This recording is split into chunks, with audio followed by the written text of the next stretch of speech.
biggest cause of Detroit's population decline is the loss of the industrial base. In the 1950s, you had probably at least a dozen, auto factories or heavy employers of low-skill, high-wage jobs. And as early as the 1950s, many of those plants started to relocate. Many of them were becoming obsolete, and as such, the employer, whatever the company was, decided to leave the city. And so, of course, that's going to take these jobs with them. And a number of authors would suggest, too, that many people weren't able to follow those jobs out to not only to the Detroit suburbs, but also to other states, leaving behind this dependent, destitute class of laborers that had started migrating to Detroit as early as the turn of the century, and then again during World War II. So really the loss of the manufacturing base. There were a number of other causes, such as FHA programs, a lot of federal government programs that also paved the way or induced people to leave the city, that really didn't have a whole lot to do with their employment situation, but more with where the subsidies were aligned to move people out of the city. The idea is, how do we make the city more efficient? And so how the Detroit Future City Project, or the Detroit Works Project, wants to downsize the city is not necessarily to make it any smaller, but to make it more efficient. I sort of liken it to defragging your computer. Have you done that before, where it seemingly makes your computer a little bit more efficient because it stores things where they belong? And so just very generally, I like to think of the Detroit Works Project as one that does a defragging of the city. And it reorients, it uses the city's bones. It uses its arterial roadways. It uses existing employment centers. It uses existing residential areas to sort of all come together in a way where the city can run more efficiently. It's terrific. And I think master planning in general, as I'm trained as an urban planner, is fantastic for cities. So, and many cities will engage in master planning, but will never really implement it. That's because of the succession of administrations and politicians and so forth. Politicians don't think out 20 years; they think out to the next election, and that's the fundamental disconnect between politics and planning, at least in this country. So, the Detroit Works plan, I think, is flawless. I can't think of anything in there that they miss, because it's so comprehensive, and it gets out in the neighborhoods, and it gets out into individual areas that are completely well thought out. But to fully implement something like this, and to get the full force behind it, you're going to have to raise taxes, most likely, in order to start implementing these things. And you're going to have to improve bus lines, and you're going to have to provide infrastructure support to these new business corridors. It's very expensive, but as I said, it's something that you can certainly work towards in very small steps.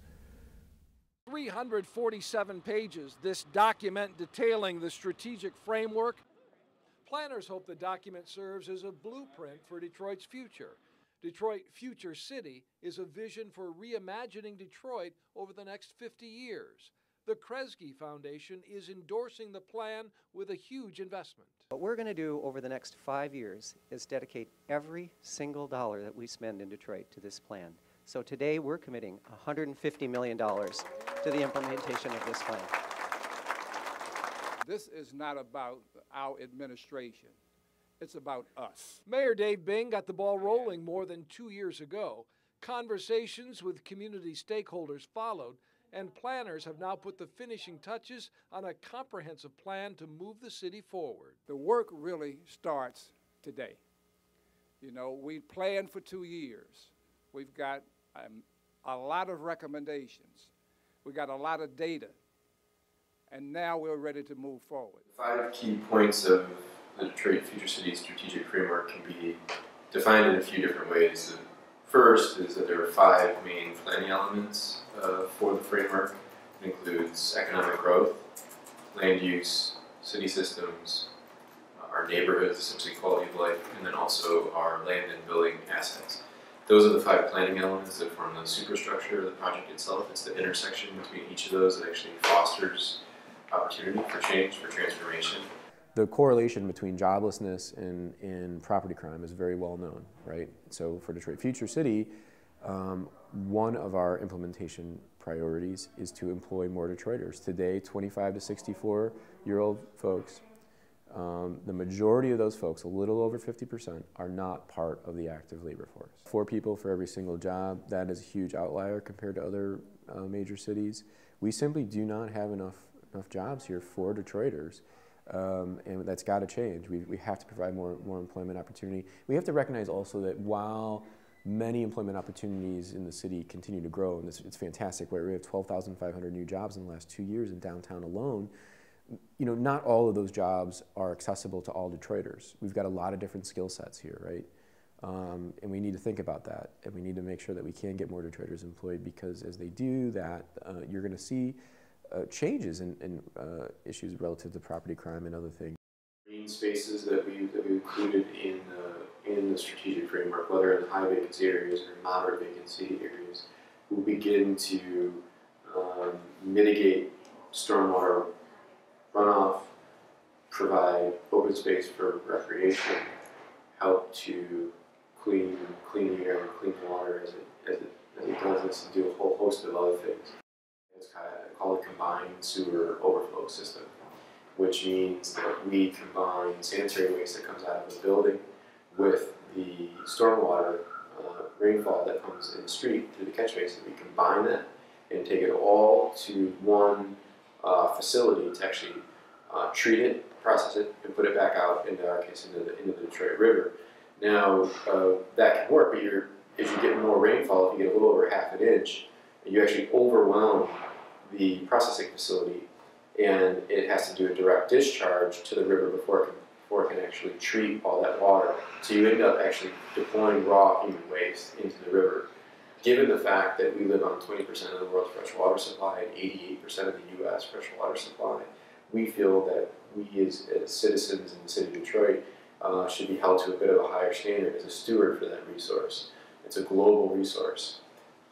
And so we think that the ability to use our land here can help, where you simply allow the land to, in many cases, soak up the stormwater that's falling, but you also remove some of the existing gray systems that are in place, the piping and all that, right? And you allow that water to actually pool in areas that are made for retention ponds and bioswales, and you plant certain species that can help absorb all those things. As you do it, by the way, you do it for a fraction of the maintenance cost alone that goes into these other fixed systems, which, by the way, operate in areas where the city generally isn't drawing any revenue from taxpayers. We also think it's important to be more proactive in planning development in neighborhoods, so that you can create neighborhoods of density that are more easily patrolled, really. You know, you can do that in a cost-effective way. Today, you know, the city from a public revenue side, right? If you think about how you provide these kind of services like public safety, like police and fire, the city brings in 60% less money per year than it did about 60 years ago, right?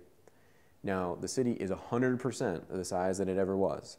And so you're trying to make that work, and it doesn't, right? So you have to begin to think very carefully about how you provide, you know, kind of tactical support right now on the street, how you strategize about how you deploy it, and then how you actually then create the city that you can patrol, rather than defining the patrol that can come in and patrol this city. Define the city that's actually patrollable. What the Detroit Works project, I think, is really trying to do. It's trying to use the existing assets of the city to make it more efficient.